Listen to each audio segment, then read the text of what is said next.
ఆంధ్రప్రదేశ్ రాజకీయాలలో జగన్మోహన్ రెడ్డి ఒక మిసైల్ లాగా ఎలా వచ్చారనేది ఇప్పుడు కూడా $1 బిలియన్ క్వశ్చన్. ఆయన మాటల గారడి. ఇప్పుడు రాజశేఖర రెడ్డి గారికి జగన్మోహన్ రెడ్డి గారికి చాలా వేరియేషన్ ఉంది. రాజశేఖర రెడ్డి గారు ఏదైనా చెప్తే అది ఇంప్లిమెంట్ చేయడంలో చాలా ముందుంటారు, చాలా ప్రాక్టికల్గా ఉన్నారు, దాన్ని ఇంప్లిమెంట్ చేసుకుని చూపించారు. కానీ జగన్ గారు చెప్పిన దానికి చేసిన దానికి పొంతనే లేకుండా పోయింది.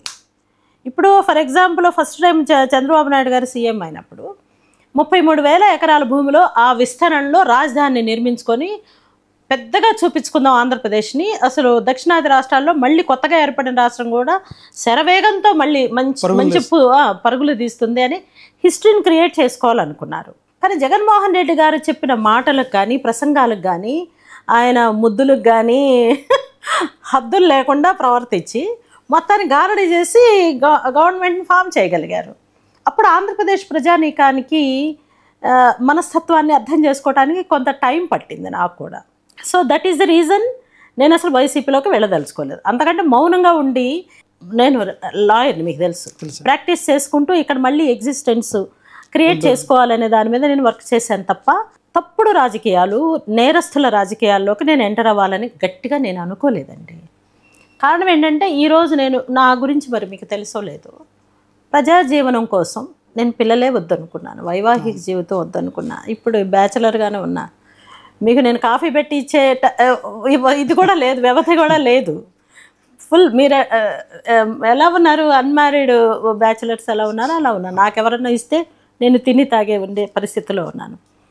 కాబట్టి ఏంటంటే నా హోల్ టైం నేను దేన్నైతే నమ్ముకొని ఉన్నానో అందరికీ అన్నిట్లో వాటా ఉండాలి, ఎవరెంతో వాళ్ళకంత ఉండాలి అనే దాని మీద పనిచేసి వచ్చి చూస్తూ 1,00,000 కోట్ల కుంభకోణంలో ఇరుక్కున్న జగన్మోహన్ రెడ్డి గారి కోసం పనిచేయడానికి అసలు సమస్య లేదండి. నా ఊహ కూడా టీడీపీలో దాదాపు ఒక 10 years నుంచి టీడీపీలో మీరు జర్నీ చేస్తున్నారు, అనేక ఉద్యమాల్లో పాల్గొన్నారు, అమరావతి ఉద్యమాల్లో కూడా పాల్గొన్నారు, చాలా అసలు పోలీసులో ఉన్నటువంటి దాడుల్లో కానీ అనేక రకమైన ఉద్యమాల్లో పార్టిసిపేట్ చేశారు. అవునండి. 2014 నుంచి 19 చూస్తే శోభారాణి అన్న పర్సన్కి ఎలాంటి ప్రాధాన్యత లేదు. అవును. జస్ట్ ఇప్పుడు కూటమి అధికారంకి వచ్చిన తర్వాత కూడా శోభారాణి టీడీపీలో ఉంది తప్ప, కరివేపాకులో ఉంది తప్ప ప్రాధాన్యత ఎందుకు లేదు? అమ్మో, కరివేపాకు అనేసారా మీరు? చాలా మందికి ఇప్పటికే నామినేట్ పోస్టులు 2 లిస్టులు తీశారు. అవును. కష్టపడిన ప్రతి ఒక్క కార్యకర్తకి గుర్తుంచుకుంటుంది పార్టీ, కష్టపడిన ప్రతి ఒక్క కార్యకర్తకి న్యాయం చేస్తుంది అన్నారు. లోకేష్ గారు ఇంకొకటికి ముందుకేశారు. అవును. పార్టీ కోసం ఎవరైతే ఎవరు ఎక్కువ కేసులు పెట్టించుకుంటే వాళ్ళకి అంత పదవులు ఇస్తా అన్నారు. యువగాళం పాదయాత్రలు ఉద్యమాలు చేశారు. మీరు ఒక అడ్వకేట్, సెన్సార్ బోర్డు మెంబర్ చేశారు. నేను ప్రొడ్యూసర్స్ కౌన్సిల్లో ఉన్నాను, ఫిలిం ఛాంబర్ లైఫ్ మెంబర్గా ఉన్నాను. మరి ఎందుకు మీకు అడుగు పెట్టండి రంగమే లేదు, ప్రాధాన్యత లేదండి? టీడీపీ పార్టీలు మిమ్మల్ని ఎందుకు గుర్తించలేదు? ఇన్ని ప్రాధాన్యతలు ఉన్న వాళ్ళని ఎట్లా నెత్తి మీద పెట్టుకుంటారు? మీరు అర్థం చేసుకోండి. ఎక్స్పీరియన్స్ ఉన్న ఉంటుంది కదా, ఇన్ని రంగాల్లో మీకు అనుభవం ఉన్నప్పుడు మీ సేవలు వినియోగించుకోవాలి పార్టీ. ఆల్రెడీ నా సేవలు నేను వినియోగించానండి. నన్ను వినియోగించుకోవటానికి ఇప్పుడు రాజకీయ పార్టీలో నిరంతరం ఉంటుంది వినియోగించుకోవడం అనేది. నన్ను వినియోగించుకోకపోవటానికి అనేక కారణాలు ఉండుండొచ్చు.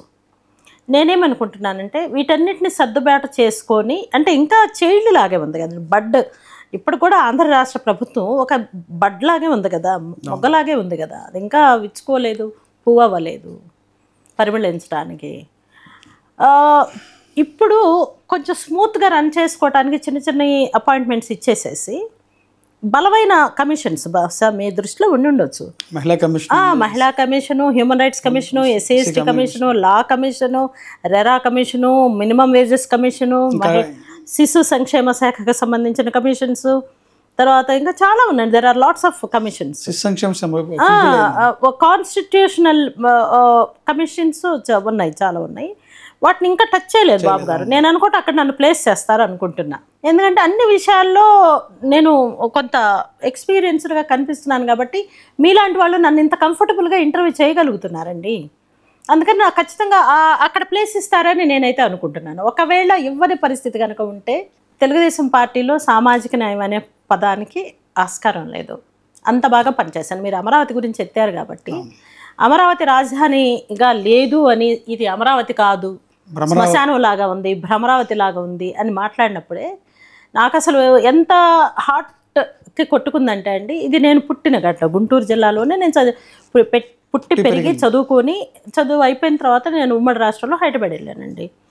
సో నేను I got hurt like anything. అసలు బుద్ధుడు ప్రపంచం అంతా ఉన్నాడు, కానీ బుద్ధుడు ఉన్న ప్లేస్ని మేము రాజధాని కాదు అనే అంత బుద్ధి తక్కువ పనులు మనం ఎలా చేస్తాము అనే దాని మీద నేను చాలా సెంటిమెంట్గా ఫీల్ అయ్యి నేను యుద్ధం చేశాను. పెద్ద పరిమిలో అండి ఆ రోజు జగన్మోహన్ రెడ్డి గారు 3 రాజధానులు అమరావతి కాదు నేను విశాఖపట్నాన్ని మెయిన్గా చేసుకుంటానని స్టేట్మెంట్ ఇచ్చిన రోజు నేను ఐ వాజ్ గోయింగ్ టు కోర్టుకు వెళ్తున్నాను, పెద్ద పరిమి మీదుగా వెళ్తున్నాను. రైతులందరూ రోడ్డు మీద నిలబడి ఉన్నారు. ఎందుకు నిలబడ్డారంటే నేను న్యూస్ చూడలా, వాళ్ళు చెప్పారు ఏమని 3 రాజధానులు అంటున్నాడండి. అంటే ఒక రాజధాని నిర్మించుకోవడానికి మనకు టైం చాలదు, 3 రాజధానులు ఏంటంటే న్యూస్ టీవీలో వీటిలో సెల్లల్లో చూసి what the hell is this అని చెప్పేసి అని ఓకే అండి ఇప్పుడు మీ పరిస్థితి ఏంటంటే మా పరిస్థితి ఏంటి మేడం, మేము పొలాలు ఇచ్చి అసలు ఇంత గందరగోళ పరిస్థితుల్లో ఉంటే ఆయన అసలు 3 రాజధానులు అంటే మేము ఎక్కడికి వెళ్ళాలండి, మా భూములు ఇచ్చిన వాళ్ళు అందరూ ఎక్కడికి వెళ్ళాలని ప్రశ్నిస్తే అప్పుడు నేను చెప్పాను నేను కింద కూర్చుంటాను నిరసిస్తూ, మీరు కూడా కూర్చోండి అని. అంటే that was the first day, అంటే డే 1 నుండి నేను అమరావతిని కాపాడుకోవడం కోసం ఉద్యమం చేశాను. నేను ఇచ్చిన ప్రసంగాలు ఇప్పుడు కూడా అండి యూట్యూబ్లో మీరు కొట్టి చూడండి, రైతులను ఉత్తేజపరిచిన శోభారాణి ప్రసంగం అని ఉంటుంది. నేను వాళ్ళని ఉత్తేజపరచడానికి, ఉద్యమం ఊపందుకోవడానికి, ఉద్యమ ఫలితం సాధించడానికి చివరి నిమిషం వరకు నేను పోరాడాను. దాని పర్యవసానమే కదండి రేపు పొద్దున్నరాయపాలెంలో మళ్ళీ ప్రధానమంత్రి వచ్చి మళ్ళీ శంకుస్థాపన చేస్తానంటున్నారు. సో మా శ్రమ, మా త్యాగము, మా చాకిరీ. ఉద్యమంలో పాల్గొన్నటువంటి మహిళలు కొంతమంది అవకాశం కల్పించారు, రాజకీయంగా నామినేట్ పోస్టులు కల్పించారు. వారికి ఇచ్చినటువంటి ప్రాధాన్యత శోభారానికి ఎందుకు లేదు? మీరే చెప్పాలి, నన్ను అడగకూడదు. ఇప్పుడు శ్రీదేవి గారు ఉన్నారండి, తాడికొండ నియోజకవర్గం ఎమ్మెల్యేగా ఉన్నారు. ఆ time Congress party YSRCP party నుంచి టీడీపీకి వచ్చారు. వలస వచ్చిన నాయకురాలు ఆవిడ. వలస వచ్చిన ఆవిడకే మాది కార్పొరేషన్ చైర్మన్ ఇచ్చారు. శ్రీదేవి గారికి ఏమి రాజకీయాలు తెలుసండి, ఆవిడ డాక్టర్గా వచ్చారు, డాక్టర్గా బాగుంటుందిలే అని జగన్మోహన్ రెడ్డి గారు కూడా అవకాశం ఇచ్చారు. రాజకీయాలు తెలియలేదు ఆమెకి అని చెప్పడానికి ఒక చిన్న ఉదాహరణ చెప్తానండి. నేను ఒక పేషెంట్, హార్ట్ పేషెంట్ ఆపరేషన్ చేసుకున్న తర్వాత ఆయన గుండె లబ్డబ్ అని కొట్టుకోకుండా జగన్ జగన్ జగన్ అని కొట్టుకుందని ఆమె అసెంబ్లీ సాక్షిగా చెప్పింది. అంటే she doesn't know about politics.